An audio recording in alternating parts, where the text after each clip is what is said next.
So my name's Olivia and I am the Early Years Send Inclusion Manager. So within that there are lots of teams within my team. There is the Early Years Send advisors and practitioners who generally work with children with a range of need from 3 to 5. There is our portage practitioners that work with children with complex needs, usually from birth to 3.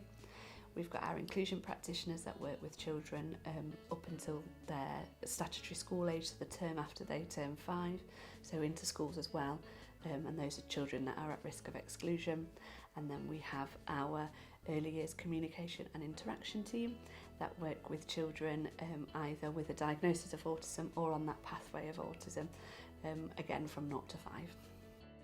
So we support children at home and in the preschool settings or childminders, and up until school as well sometimes. We do a mixture of home teaching and home visits, setting support, advice to settings and advice to schools to maintain their placements and make sure that the setting or school is as inclusive as possible to include their child really. So they help in the home by doing some home teaching. They can help with support of disability living allowance and any additional funding that the home may require or adaptations. They can help by signposting to other services. That's how we help with parents generally in settings, and in schools we help with advice, again making it as inclusive as possible to make sure their child is getting the best out of life and promoting the best outcomes.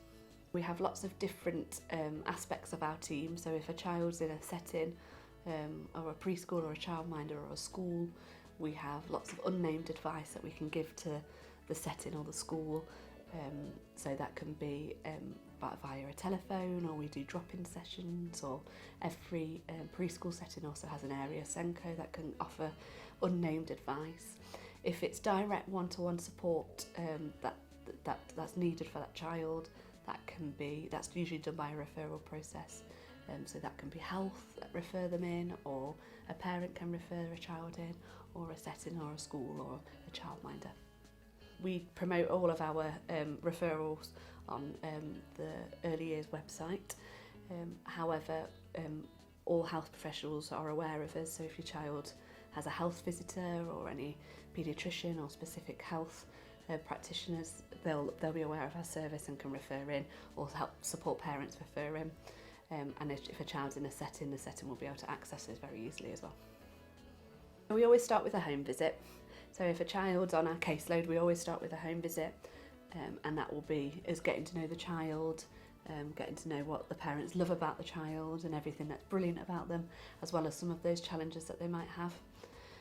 Because we're aware that parents are the best advocate for the children, so we always start there. Then after that we generally do a setting visit if they're in a setting, or a school visit, just to see how they are in a different environment, and then we plan our piece of work from there. It includes an assessment and targets, and will include usually a mixture of home and setting visits and support really. We have a really large caseload, so we want to be able to offer as much support as possible to all the children that come onto our caseload. So sometimes that means that parents may incur a bit of a wait, because we do have a priorities list of support. So for example, if a child has a lot of need and not much support and is going to school in September, they would be our priority to support. But do bear with us, because we will get round to everybody, but sometimes it just takes a little bit longer. We do have a criteria that's on our website for our support. We also have a graduated approach, so if a child's in a setting, we expect the setting to have done things before they apply to our service usually, which includes seeking advice from our send drop-ins and our area Senko support as well, before that one-to-one support is offered.